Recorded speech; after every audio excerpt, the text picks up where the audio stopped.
तो शुरुआत करते हैं कोऑर्डिनेट ज्योमेट्री के साथ। और इसे थोड़ा ध्यान से करें टॉपिक को, क्योंकि इसके डायरेक्ट एप्लीकेशन होंगे। डायरेक्टली जो जो चीज़ें मैं पढ़ाऊंगा वो इस्तेमाल होंगी एसवीएम और केएनएन में। ये दो एल्गोरिदम्स रहती है मशीन लर्निंग की। तो थोड़ा सा ध्यान से और फोकस करके समझने की कोशिश करें।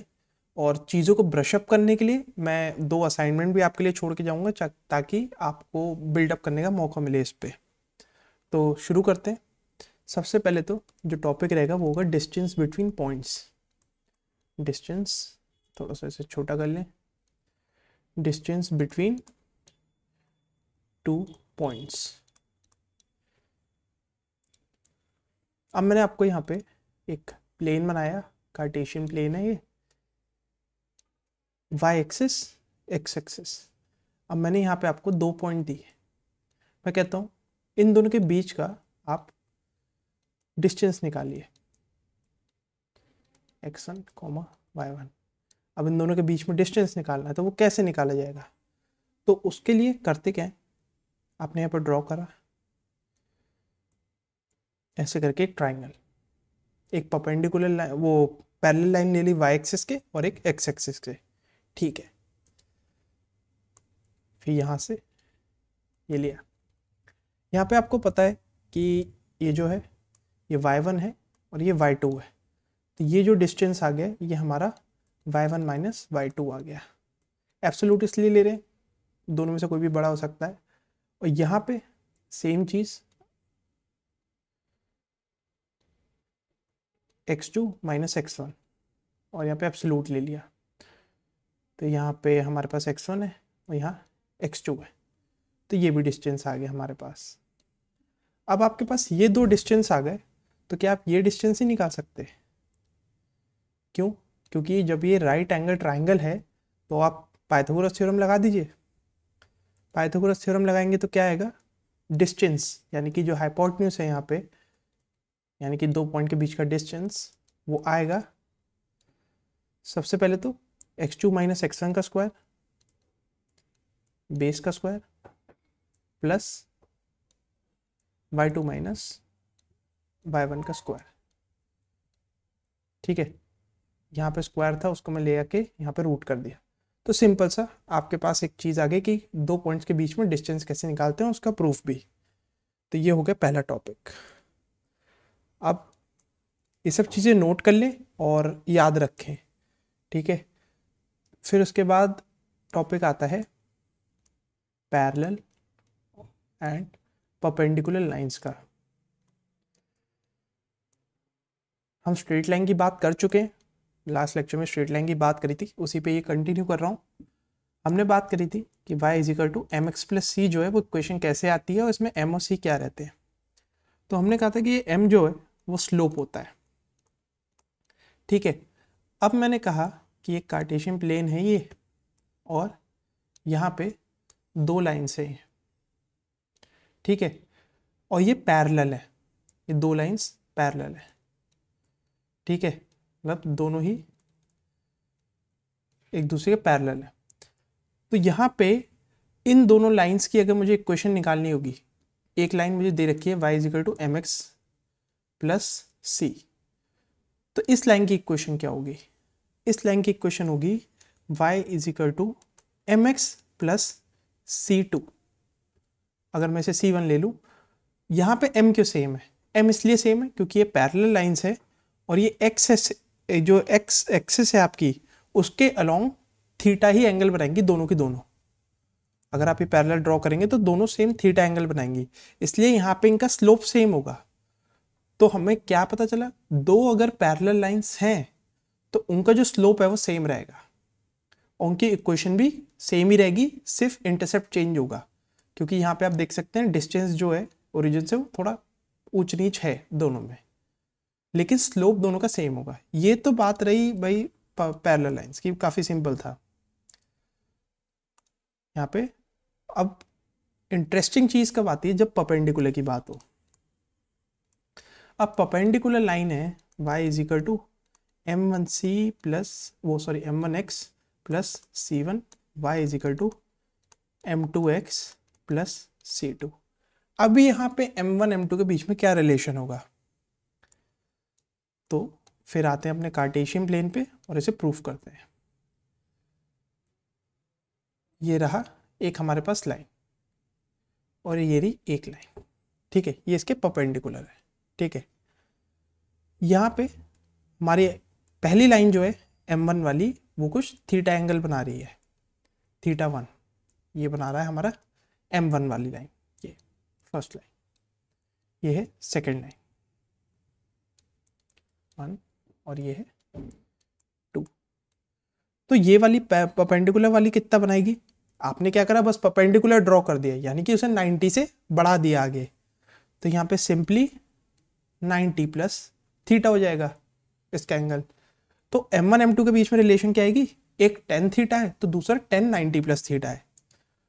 तो थोड़ा सा यहाँ पे तोड़ मरोड़ करते हैं, tan थीटा है हमारा M1 और tan 90 प्लस थीटा जो है वो है हमारा M2, ठीक है।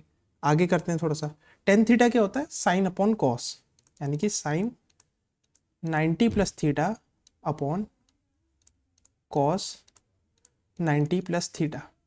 और होता क्या है, जब आप 90 प्लस थीटा करते हैं साइन में तो वो आपका चेंज हो जाता है कॉस में, कॉस थीटा में। ये ट्रिग्नोमेट्रिक थ्योरी है, ज़्यादा डेप्थ में जाने की जरूरत नहीं है, लेकिन मैं इतना बता रहा हूँ 90 प्लस कोई भी एंगल आप करते हैं, आपने करा साइन 90 प्लस अल्फा तो कॉस अल्फा उसका रिजल्ट होता है। सिमिलरली कॉस 90 प्लस थीटा में माइनस साइन थीटा रिजल्ट निकल के आता है, ठीक है। तो आपके पास क्या आया, माइनस कॉट थीटा। और कॉट थीटा क्या होता है, कॉट थीटा होता है यहाँ पे 1/tan थीटा, -1/tan थीटा। और हमें पता है कि tan थीटा क्या है, M1 है, ठीक है ना, यहाँ पे M1 है ये, तो यहाँ से इसे हटाऊँ मैं, और M2 आया हमारा ये, M2 इक्वल टू -1/M1। तो सिंपल से हमारे पास एक थ्योरी आ गई कि अगर दो परपेंडिकुलर लाइंस हैं तो उनके स्लोप का प्रोडक्ट जो आएगा वो -1 आएगा। तो यहाँ पे हमारी जो सेकेंड लाइन है वो हमारी कुछ इस तरीके से बन के आएगी, y is equal to -1/M1 x plus C2। ये आ गई आपके परपेंडिकुलर लाइन की इक्वेशन। तो दो टॉपिक के बारे में अभी हमने फिलहाल बात करी है, आगे बढ़ते हैं। एक डिस्टेंस बिटवीन टू पॉइंट और पैरेलल और परपेंडिकुलर। अब आता है हमारा distance between two parallel lines. Distance between two parallel lines. अब दो यहाँ पे पैरेलल लाइंस है, एक काम करते हैं, पहले आपको मैं असाइनमेंट एक बता दूं जो हम कवर कर चुके हैं, आप ये कॉपी में साइड में नोट कर लीजिए कि आपको करना है। ये हमने क्या करा, अभी 2 डायमेंशनल प्लेन की बात करी है, एक्स और वाई। मैं कहता हूँ यहाँ पे अगर एक्स वाई और एक जेड है और उसमें 2 पॉइंट्स के बीच में डिस्टेंस निकालना है मेरे को, तो उसका फॉर्मूला क्या होगा, ये वाई एक्सिस, एक्स एक्सिस और जेड एक्सिस। तो ये फॉर्मूला आप खुद से डिराइव करने की कोशिश करिए, वही सेम प्रोसीजर लीजिए जो मैंने यहाँ पे लिया है और मेरे पास रिजल्ट लेकर आइएगा कि उसका आंसर क्या है। ये आपका पहला असाइनमेंट है, दूसरे की अभी बाद में बात करेंगे। अब ये दो आपके पास पैरेलल लाइंस है, अब आपको पैरेलल दिख नहीं रही है लेकिन मान के चल रहे हैं पैरेलल है, मैं इतना अच्छा ड्रॉ नहीं कर पाता। तो ये दो पैरेलल लाइंस है आपके पास और आपको इनके बीच का डिस्टेंस निकालना है। अब इन दोनों के बीच का डिस्टेंस निकालना है, वो कैसे निकाला जाए। यहाँ पे मैं कहता हूँ वाई एक्सिस को थोड़ा सा यहाँ पे शिफ्ट करें, ये लेकर आए हम वाई एक्सिस को, ठीक है, उसे एक्सटेंड करेंगे ये 90 डिग्री पे, ठीक है। इनके बीच का डिस्टेंस क्या होगा, ये ये जो चीज़ है इन दोनों के बीच का डिस्टेंस है, ठीक है, वही चीज़ मैंने यहाँ ड्रॉ कर दी है ना। अब हमें क्या पता है, ये एंगल थीटा बना रही है यहाँ पे, ठीक है। अब मैंने क्या किया, वाई एक्सिस को यहाँ पे ऊपर ले लिया, मतलब जो बचा हुआ एरिया था वो मैं यहाँ ले आया, तो ये कितना होगा 90 माइनस थीटा। ऑब्वियस सी बात है, अगर ये पूरा 90 है तो ये एरिया 90 माइनस थीटा होगा। वही चीज़ यहाँ पे हमारा, थोड़ा सा मैं और जूम इन करके आपको बताता हूँ। ये डिस्टेंस हमें फाइंड आउट करना है। ये मैं वाई एक्सिस को आगे लेकर आया हूँ, थोड़ा सा यहाँ शिफ्ट किया है। ये है हमारा थीटा, ये हमारी वाई एक्सिस। तो ये क्या होगा हमारा 90 माइनस थीटा, क्योंकि ये पूरा 90 है तो ये बचा हुआ 90 माइनस थीटा होगा। ठीक है, अब हमारे पास ये एंगल आ गया। आगे मूव करते हैं। अब ये दो लाइंस की इक्वेशन हमें मालूम है, y is equal to M x plus c one, y is equal to M x plus c two. ठीक है, हमें ये मालूम है कि दोनों लाइंस का स्लोप सेम होगा, है ना। यहाँ पे कुछ x पॉइंट है, ये एक x पॉइंट है, x1 ले लीजिए, x नॉट ले लेते हैं क्योंकि सेम ही रहेगा। x नॉट पॉइंट लिया, ठीक है, तो यहाँ पे ये y1 हो गया और ये ऊपर वाला y2 हो गया, है ना।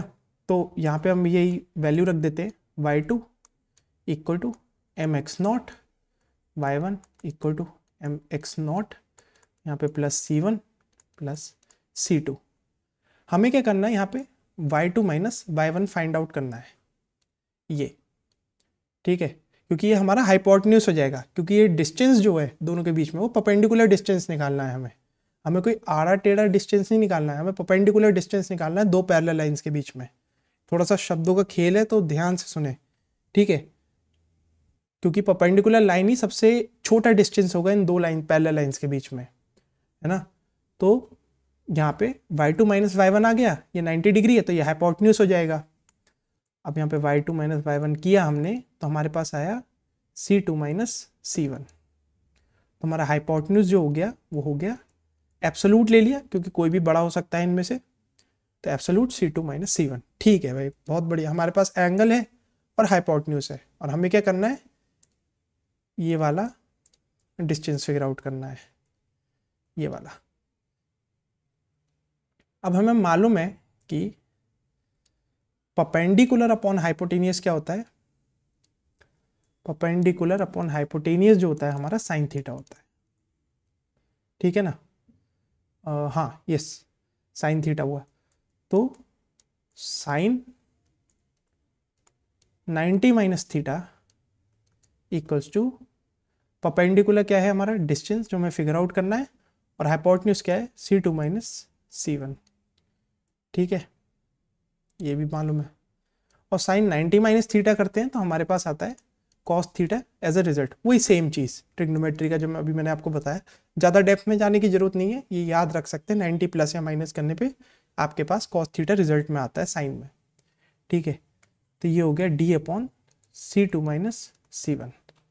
हमारे पास एक चीज़ है कि टेन थीटा जो होता है वो होता है हमारा m, तो sine theta upon cos theta equals to m, और साइन क्या होता है रूट 1 माइनस कॉस थीटा को मैं सी लिख रहा हूँ, सी स्क्वायर, और यहाँ पे ये सी, तो ये आ गया हमारा m।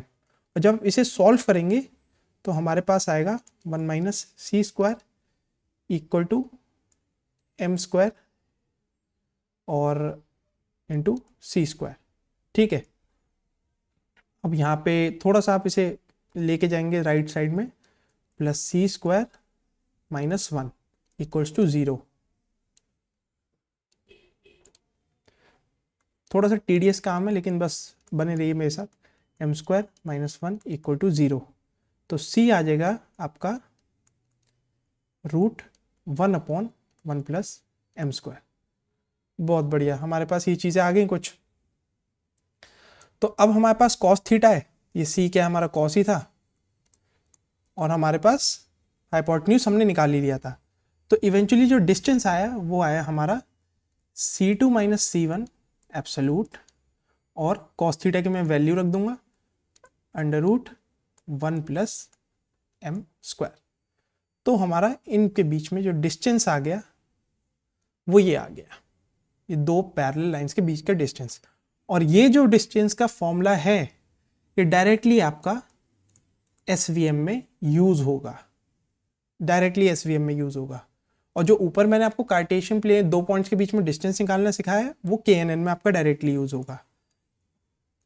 अब आपके लिए असाइनमेंट है, अगर ax plus b y plus c equal to 0 line की इक्वेशन है तो ये फॉर्मूला क्या रहेगा। दूसरा, 3 डायमेंशन में डिस्टेंस बिटवीन 2 पॉइंट क्या है, डिस्टेंस बिटवीन 2 पॉइंट्स, ये आपका असाइनमेंट रहेगा, वो उसका फॉर्मूला लेकर आइए। ठीक है, एक ये और तीसरा यही सबसे चैलेंजिंग है, ये मैं आपको असाइनमेंट समझा देता हूं। आपको एक परपेंडिकुलर लाइन दे दी है, ठीक है, एक सिंपल स्ट्रेट लाइन दी है और मैंने कहा है इस पॉइंट से परपेंडिकुलर डिस्टेंस निकालिए इसका, इस लाइन से। तो एक पॉइंट है x1, y1, इसका y is equal to mx plus c line से डिस्टेंस का फॉर्मूला क्या आएगा, इस डिस्टेंस की वैल्यू। तो ये 3 असाइनमेंट आपके लिए हैं, आप ये करके खुद से ट्राई करके लेकर आइए और सोल्यूशन अगर आपने कराया तो मुझे बताइएगा कमेंट सेक्शन में ज़रूर। तो फिलहाल के लिए इस लेक्चर में इतना ही।